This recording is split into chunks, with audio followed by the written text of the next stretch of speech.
बहुत सारा खाद्यान्न जो है बच्चों के लिए, छोटे शिशुओं के लिए और जो गर्भवती महिलाएं होती हैं उनके लिए आपके गांव के लिए आता है। और ये पूरे देश में ये जो है योजना चल रहा है, लेकिन इसमें चोरियां बहुत होती हैं। आप सभी जानते हैं, छुपा हुआ बात नहीं है। इस विषय पर मेरा एक डिटेल वीडियो है जो बहुत लोग उसको देख रहे हैं। तो आज जो दोस्तों मैं ये वीडियो बना रहा हूँ, इसमें एक सिंपल तरीका बताऊँगा आपको कि मैं किस तरीके से आप जो आपके गांव में आंगनबाड़ी जो आ रही है वो राशन चुरा रही है या नहीं चुरा रही है, ये कैसे जानेंगे आप। ठीक है,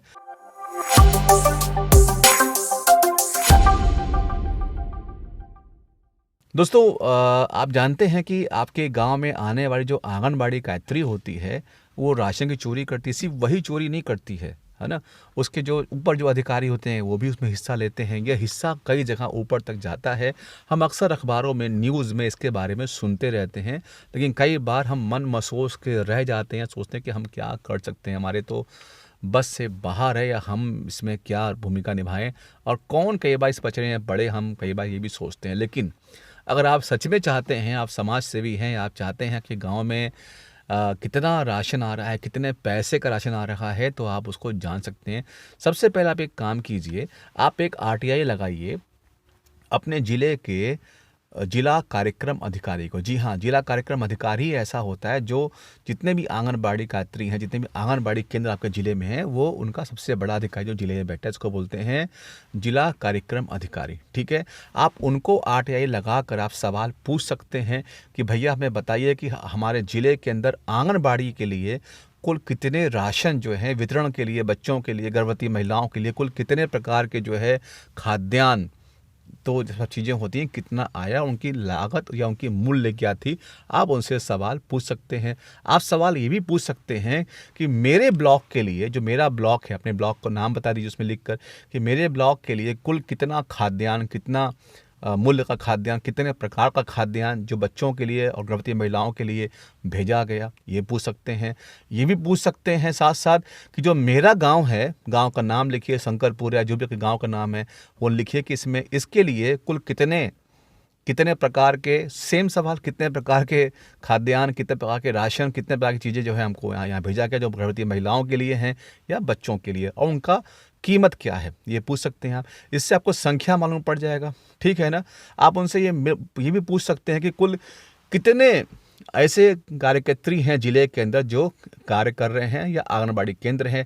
आपको इससे आइडिया मिल जाएगा कि कितना राशन आता है, कितना खाद्यान्न आता है गर्भवती महिलाओं के लिए या बच्चों के लिए, और कितना ब्लॉक में बट रहा है, कितना गांव में बट रहा है।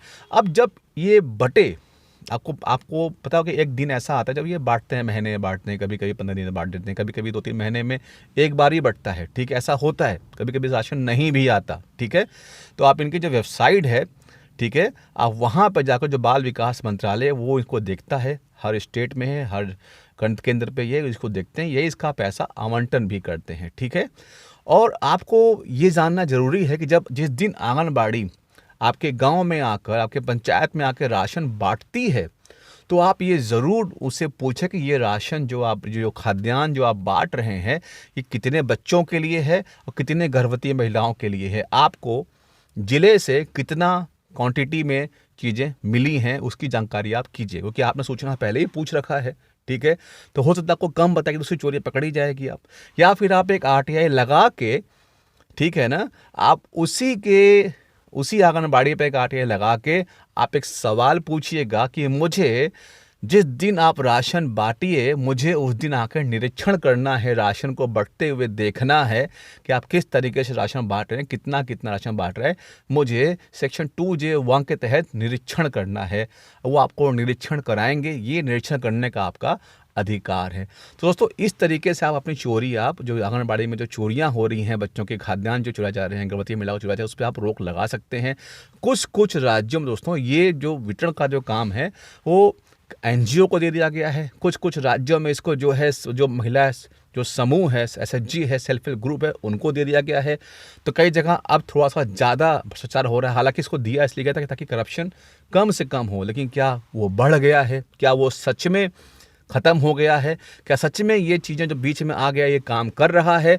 इसका पता तो आप ही लगा सकते हैं, क्योंकि आपके पास हथियार है सूचना का अधिकार से। आप उनसे सवाल पूछिए, मालूम कीजिए, ठीक है? हो सके तो जिस दिन वितरण होता है उस दिन आप आरटीआई लगा के उससे पहले कि जब वितरण हो तो मुझे बता दीजिएगा, मैं आ जाऊँगा उस दिन, उस समय, और मैं अपने सामने इसको बँटता हुआ देखना चाहता हूँ। आप बोलेंगे विजय जी इससे क्या होगा? जी हाँ, इससे क्या होगा ये तो मैं जानता ही हूँ, इससे बहुत कुछ होगा, लेकिन आपको ये जानना है कि इससे ये होगा कि जो चोरी हो रही है उसमें कमी आना शुरू हो जाएगी, ठीक है? और लोग कई बार राशन को जो बच्चे कुपोषित हैं उनको सही मात्रा में चीज़ों को मिलना शुरू हो जाएगा। क्योंकि मैं ऐसे कई आंगनबाड़ियों को जानता हूँ जिनके घर में घी चीज़ें जो खाद्यान्न आते हैं वो उसी का घर में इस्तेमाल करते हैं, कई बार उनको बेचते भी हैं बाज़ार में है, ठीक है ना? तो ये किसी से छुपा हुआ नहीं है, मैं खुलेआम इस बात को बोल रहा हूँ, ठीक है? तो आप इसको रोक सकते हैं, आपकी ज़िम्मेदारी है। जो खाद्यान्न आ रहा है वो किसी के बाप के पैसे का नहीं है, वो आप ही के दिए हुए टैक्स के पैसे से एक योजना के रूप में आपके गाँव में आ रहा है। तो सवाल भी पूछने का अधिकार आपको है कि आप ज़रूर पूछें कि आखिर कितना आया, कितना बटा, कितना बचा, अब बचा तो कहाँ गया? आप सवाल ज़रूर पूछिए दोस्तों। Thank you so much. जय हिंद, जय भारत।